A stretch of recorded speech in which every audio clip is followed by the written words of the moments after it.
explain to me why? I'm asking. Explain this.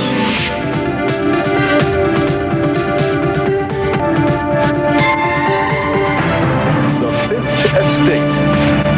Tonight, money, secrecy, and God. We become suspicious of people that are carrying a large amount of cash around.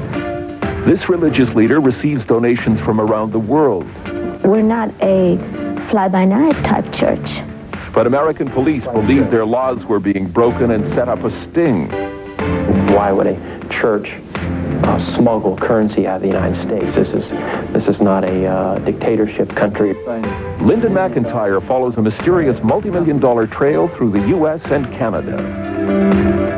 Is legal. Some of it is not. But there are no rules in Canada forcing people to report the movement of so much money.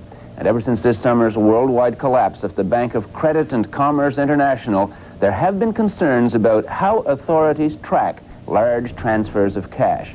Tonight we'll show you what happened when police tried to investigate the movement of more than $100 million from Canada to Europe. Half of the money happened to be shipped through the Toronto branch of the Bank of Credit and Commerce.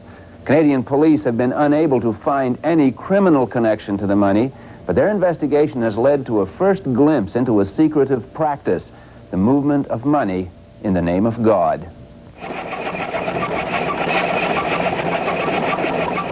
Something about large amounts of cash makes people curious about where you got it. People like tax collectors, cops, and customs inspectors. And curiosity got the better of a Canada Customs officer when a Mercedes rolled up to the booth at this crossing on the Washington-British Columbia border, January 9th, 1989. This is a reenactment of the scene. Are you bringing any gifts up? No. Do you have any alcohol or tobacco in your vehicle? No. There was the usual polite exchange. They were from Seattle, going to Vancouver for a few days. Do you have any goods at all that you'd be leaving in Canada? No. Nothing to declare. But on a hunch, the customs officer asked the driver to open the trunk. Let's have you wait over here, please, sir. In the tire well, he found a pile of large manila envelopes. What's in the envelope, sir? Some money? How much money is there? $800,000? Is that U.S. dollars? Yeah. It was actually more than $1 million U.S. So have you take that, park under the canopy to the right. Take that into an officer, please. Sure. It's Canada Customs calling. Yes, I'd like to talk to someone there from the anti-drug profiteering section. They reported the discovery to the RCMP, who are especially curious about large cash movements. That's one way crooks launder money, smuggle it into another country, then run it through a legitimate bank or business, then bring it back as a loan or a dividend or even a gift. Larry Silzer is with the RCMP Anti-Drug Profiteering Unit in Vancouver. He's an expert at tracking money launderers. We become suspicious of people that are carrying a large amount of cash around. There are some legitimate reasons to carry large amounts, up to millions of dollars. But if you are avoiding all the filing and you are trying to smuggle money or conceal money in that, right away it alerts the police. This is Sadruddin Kabani, the man with the $1 million in his tire well. He's a software salesman from Washington State. He had several explanations for his unusual cargo. None rang true. If the authorities were surprised to find $1 million in the trunk of a car, it was nothing like the surprising discovery that nobody seemed to own it. First, Kabani said it belonged to a friend of his from Kenya. That turned out to be false. Then a California businessman said it was his. That claim has gone nowhere. So almost 3 years later, the money sits on the books of the BC treasurer while lawyers try to figure out who it really belongs to. A criminal, a Californian, or God. Sadruddin Kabani's lawyer says it really belongs to this man, the Aga Khan. Kabani is an Ismaili Muslim.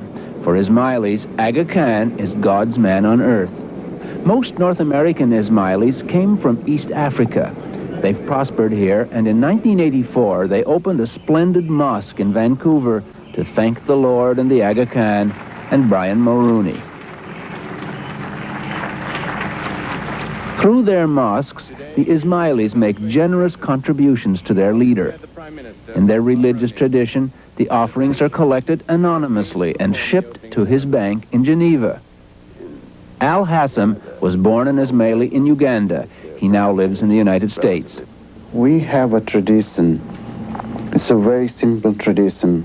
Give unto Caesar what's Caesar's and give unto God what's God's. And that's very simple. You can give a tithe, which may be 1/10 of your income, or 1/8 or 1/4. It's not compulsory at all. And there's another tradition, the tradition of secrecy. It was perfected in places like Uganda. In 1972, the entire Ismaili community had to flee persecution by the then Lord and Master of Uganda, Idi Amin Dada. That meant smuggling their money out, then fleeing themselves. But in the United States, there are rules that forbid large and secret money movements, rules that some Ismailis didn't think should apply to them. Yasmin Alibi lives in Dallas. But historically, we have never had to tell anyone as to how much or where or why or when this money was being carried overseas. We never had to do that. And we're not a fly-by-night type church. We have a history of 1,400 years of doing the very same thing. The Aga Khan seems to use the money well. The donations of ordinary Ismailis support hospitals and schools in poor countries all over the world. But recently there have been questions raised about the secret system by which they got their donations to His Highness, and about a key person in that system, Tajuddin Kurji of Vancouver, until 1990 chairman of the Aga Khan Foundation of Canada. In fact, the $1 million intercepted at the BC border by the alert customs official was destined for Mr. Kurji. We'll never know for sure what he planned to do with it. We do know that Mr. Kurji was a key man in a vast network. The Aga Khan as leader was at the head. Just steps beneath him was Taj Kurji. He had a bank account in Switzerland at the Banque Multicommerciale, Geneva. It was a giant collection basket for donations from around the world. Vancouver, New York, Nairobi, Karachi. Donations collected in the Ismaili mosques, usually hand-carried for deposit to a Kurji account, then transferred to the Aga Khan's account at Lloyd's Bank in Geneva. Mr. Kurji didn't physically transport the money himself. He used trusted couriers. Taj Ismail is a director of his Vancouver company, Tajiko. Taj Ismail did a lot of business at this bank, the Toronto branch of the Bank of Credit and Commerce. Between 1980 and 1988, he deposited $65 million in cash here for transfer through the Royal Bank to Switzerland, to Mr. Kurji's account there. In the States, another courier, Nizam Alibi, Mr. Kurji's brother-in-law, often hand-carried money to Europe himself, taking time off from running a factory Mr. Kurji owned in Dallas. The factory eventually went bankrupt.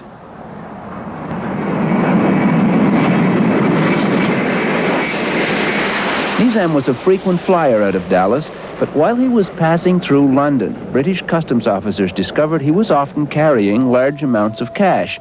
He told them it was from a coffee business. They let him through, but they tipped off their American counterparts. The Internal Revenue Service put Nizam under video surveillance. At that point, they didn't know about the secret system for shipping tithe money. In any case, it's illegal in the U.S. to take any kind of money over $10,000 out of the country without reporting it. In Canada, there's no such reporting law. Over here is a collection of surveillance photos that I had enlarged. Scott Marshall, an eager beaver agent for the U.S. Internal Revenue Service, entered the picture and directed the surveillance of Nizam Alibi. We obviously knew that from our initial investigation that Nizam Alibi was not a coffee dealer, and that they were somehow disguising actually physically smuggling the money. We have suspicions it could be money for income taxes. That kind of volume could also be related to drugs. Eventually, the IRS heard about the secret Ismaili system for moving religious money. But they didn't believe that was the case here. And for Marshall, anybody smuggling bags of cash containing millions of dollars is up to no good. Why would a church smuggle currency out of the United States? This is not a dictatorship country or something like that where they'd feel that their money was in jeopardy or that type of thing. So, no, that would not actually change the illegality of it. Marshall decided to set up a sting, but he knew he'd need help from inside the Ismaili community. Enter Al Hassam, who'd complained to the IRS about an unrelated shady deal involving his uncles. Marshall asked him to try to tempt Nizam with a money laundering scheme. I did exactly as what I was requested by the government to say. I knew it was a sting operation. And he knew he was setting up some old friends for a bad fall. It was not an easy decision to make. But if somebody's going into the business of laundering money and is breaking the law of the country, that is wrong. Al Hassam would meet Nizam in a hotel room where the IRS had installed a camera in a television set. Hassam, or an undercover agent, would give Nizam packets of money, ask him to send it out of the country, and then transfer it back to phony companies in the U.S. Nizam would get a 5% commission. It was standard money laundering procedure, and Nizam seemed to know the ropes. And the sting wasn't just for Nizam Alibi. In a comfortable Dallas suburb, Hassam found another willing money launderer. Did you jog this morning? Yes, I did. Sultan Alibi, no relation to Nizam, was a businessman. Yasmin, his wife, and he are Canadians, though they've lived in Dallas for the past 12 years. The IRS traced some of Nizam Alibi's money to a bank where Sultan Alibi had numerous accounts. So the agent, Al Hassam, approached him with a money laundering deal. Sultan is a devoted follower of the Ismaili Imam, the Aga Khan. Al Hassam is too. So if Al wanted them to launder money, well, he was like family. You have to remember that Mr. Hashem has known my husband for over 20 years. We're not talking about strangers. That's number one. Number two is the fact that we all belong to the same faith, and it's very, very uncommon for people in our faith to stab each other in the back. That's just never happened. Usually, Sultan, Yasmin, or a courier would travel to Brussels with the money, but 3 of their 12 trips were to Canada, to the Toronto Currency Exchange on Yonge Street. There's a perception that Toronto, Canada is becoming a place where it's easy to send money abroad. There are no questions asked. Was that your impression? No, I don't think so. In Europe, it's easy too. You can take money anywhere in Europe and they don't ask you where the money is coming from. Well, why go to Toronto? Because it was nearer, that's why.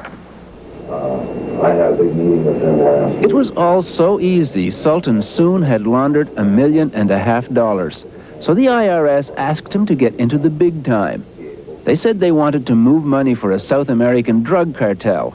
They already had him for illegal currency exports, but they decided to go for maximum burn.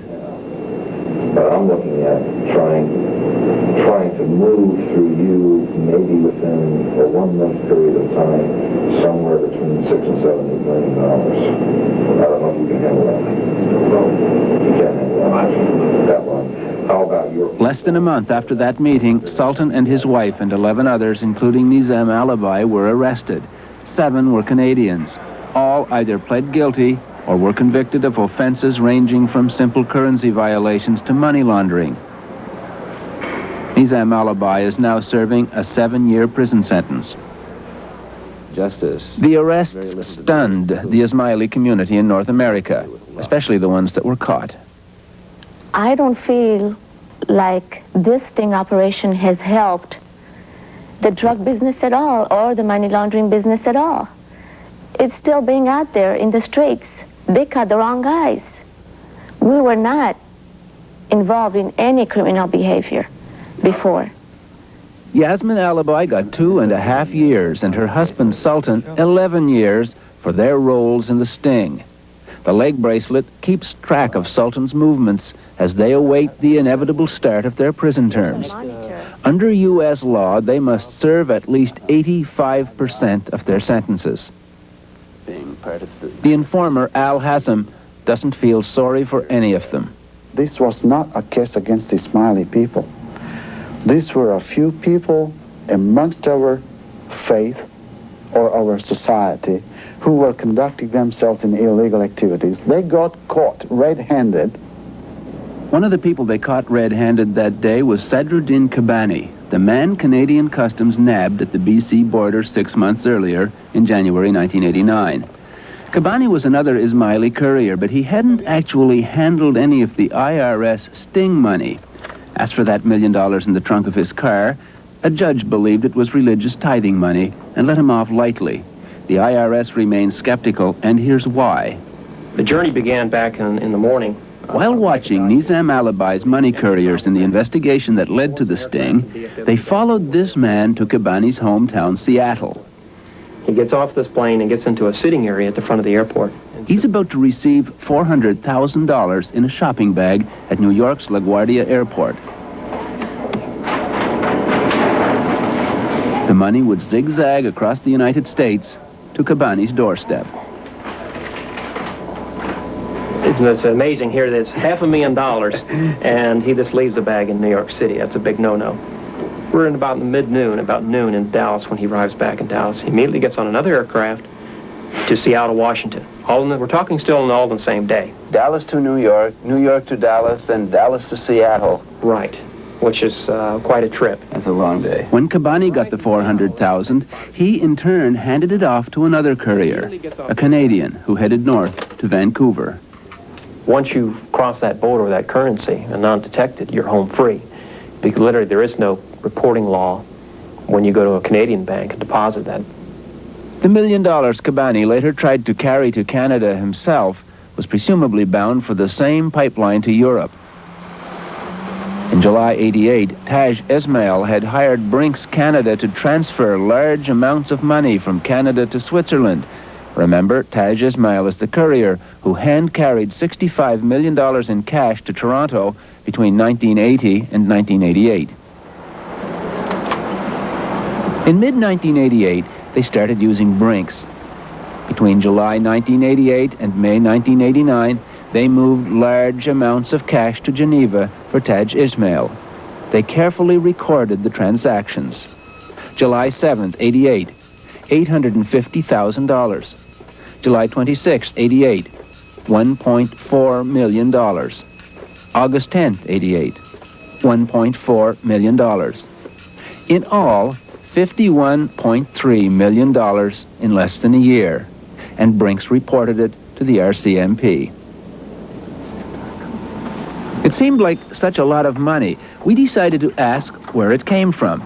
We called on the people who should have known, Taj Ismail and his boss, Taj Kurji. Is Mr. Ismaili? No, he's not here. Not here. Mr. Kurji?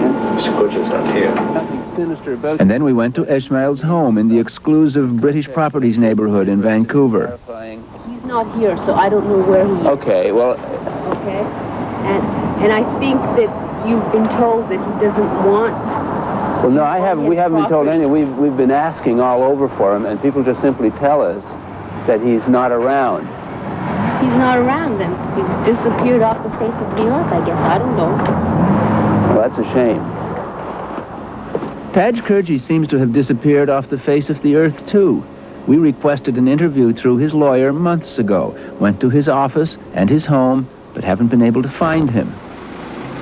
We were anxious to talk to him because at the time his people were moving large amounts of money out of Canada. Members of their community were being investigated for money laundering in the U.S. Between 1980 and 1989, Mr. Kurji's agent, Taj Ismail, shipped over $116 million out of Canada, more than half of it through this now-defunct bank, a bank whose international parent has been accused of money laundering on a massive scale. That's what the $1 million found in the trunk of a car at the BC border. Nobody knows where all that money came from and may well never know.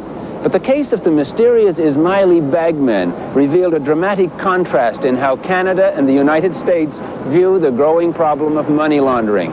As soon as the Americans saw the suspicious movements of cash, they assumed the worst and lowered the boom. People went to jail. The Canadian reaction was remarkably different. This is how they busted... Michael Mackenzie is the superintendent of financial institutions, the man responsible for the stability of the banking system. All we saw were a bunch of heavy deposits that looked pretty unusual and turned them over. And it wasn't, I don't see that I'm competent to judge whether this is good money, bad money, hot money, or cold money. You turned them over to the police? Yeah. And that ended it for you? Sure. Subject of a charge. This RCMP officer told a parliamentary committee looking into the collapse of the Bank of Credit and Commerce that there had been an investigation into the Ismaili money movement, but they couldn't trace the Ismaili money to a criminal source and gave up.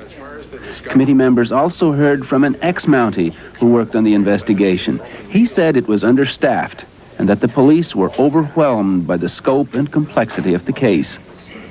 Lawyers for the Ismaili community sent us a letter saying they now comply with U.S. law on currency reporting and always met the letter of Canadian law. In fact, assuming the cash they shipped out of Canada was not from criminal activity, there was no Canadian law to worry about. The issue is, should Canada have laws to control the movement of anonymous cash in and out of the country? Law enforcement officers say we should, to deter money laundering, a problem that is serious and getting worse. Larry Silzer of the RCMP. The more pressure that they put on that balloon down in the United States, it comes up into Canada. It swells up here. So if we don't have some regulations, some legislation restricting the movement of money or the reporting of currency movement, we're going to see a lot of drug money or criminal money up in Canada. Canadian banks are committed to aggressive and sophisticated... There is some evidence that the chartered banks are now voluntarily scrutinizing large cash transactions to make life a bit more challenging for money launderers. The goal of the banks is to stop money laundering at the front door, and the main weapon is to know your customer. But still, the first line of defense against the rising tide of dirty money is at the border, a rather porous barrier which, as every school child learns to boast, is the longest undefended border in the world. If he's not detected... Murray Neighbors of the IRS. Our enforcement efforts can only stop at the border, and if they penetrate and escape our enforcement efforts and move to an area that's more lax in its enforcement, so it doesn't have the laws that attract that type of activity, then that does frustrate us in law enforcement in the U.S. Michael Mackenzie, Canada's superintendent of financial institutions. You don't lay awake at night worrying about money laundering then? Not particularly, no. I've got other things I do lay awake worrying about.